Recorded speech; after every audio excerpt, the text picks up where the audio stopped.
All right, we're going to talk about some DIY ornaments now. So we saw some of them on your tree. The you little always have great ideas. ornaments. Yes, these are smart. You know what? They're so easy, and they're just that perfect little shot of color for your tree. Again, especially if you're doing a kid's tree. But you can really pick your colors, and that's why I love this. You can go through a crayon box and figure out what's going to go best with your decor. And I do have a little tip, and it's trial and error and a little of my color expertise background.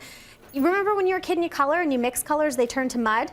Same rule applies when you're melting crayons. You want to pick colors that are going to complement each other. So I always say kind of stick to one end of the color wheel, either kind of your reds, oranges, and pinks, or your blues and greens, and then they work really nicely. You start to swish them around together, you're going to get mud in a ball. Not so pretty for the holidays. Yeah, it'll just be not brown. so pretty. So what you want to basically do is super easy. You take your crayon, you can either use a cheese grater, which works really well, or I just used scissors, and you're just going to kind of like break them into small pieces. The smaller, the better, because they're going to melt faster, and you can swish them around and get some really cool patterns. All right. And then once you have them, once you have them in the ball, I can blow you away here with the hair dryer. Just a little bit of heat, and hopefully let's crank it. Let's see if we can start to get some. It's starting. I don't know if the camera can catch it. How long does it usually take? Not long, huh? Not too long. It's starting to melt there. Now, once it starts to melt, it's going to be all around turning. It's all about turning it around so that you get as much of it covered as possible.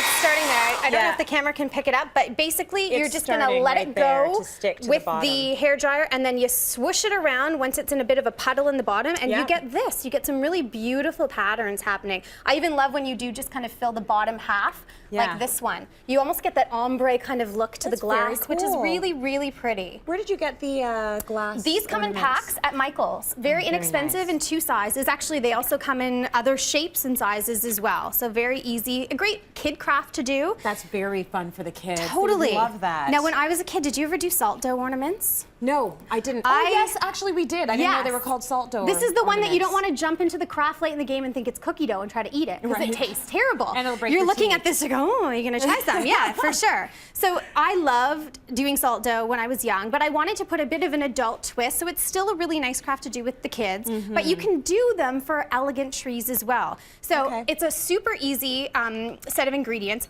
Half a cup of water, half a cup of salt, 1 cup of flour. In you go, that's it. You can actually mix that up and you'll see just how quickly it turns into this, the dough. So I've rolled out a bit of dough, just like we're baking. I'm not very proficient in the kitchen, which we've discussed before on the show. That's okay. But this one I figured out. So once you've got it rolled out, you want to roll it to about an eighth of an inch thickness. So pretty thin. Pretty thin. Now I had all of these kicking around in a drawer. These were my grandmother's doilies, which I just can't get rid of. I think that they're really beautiful. They're very sentimental. Well, I think that's lovely. You should hold on to them then, especially finding a way to use them in this way. And this is the thing. Forever. They make a gorgeous pattern on the salt dough. If I put this down and roll this out, hopefully I have enough water on the salt dough that it's going to transfer the pattern. And that's the thing. You really want to play with your consistency of the salt dough. You don't want it to be runny and goopy, but you don't want it to be too firm. And I think once we peel this off, you can see the lovely pattern that's there. You won't be able to see that on camera. The camera probably can't catch it. Very light pattern there. But I've got some that came right out of the oven, and if I tilt them this way, you can probably catch them. The camera can probably catch them. Really beautiful, subtle pattern.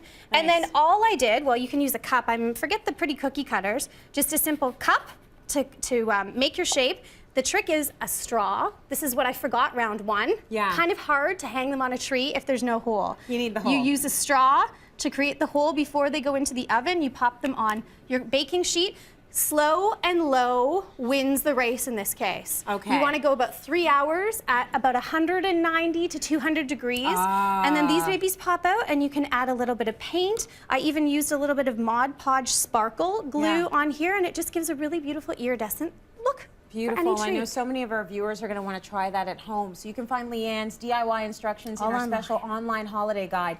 So we've basically got everything you need for the holidays on our website. You know, CityLine does the holidays big. So we've got recipes, decor ideas, gift suggestions from our guest experts. Go to cityline.ca/holiday for festive content, and that's going to be up all throughout the holiday season.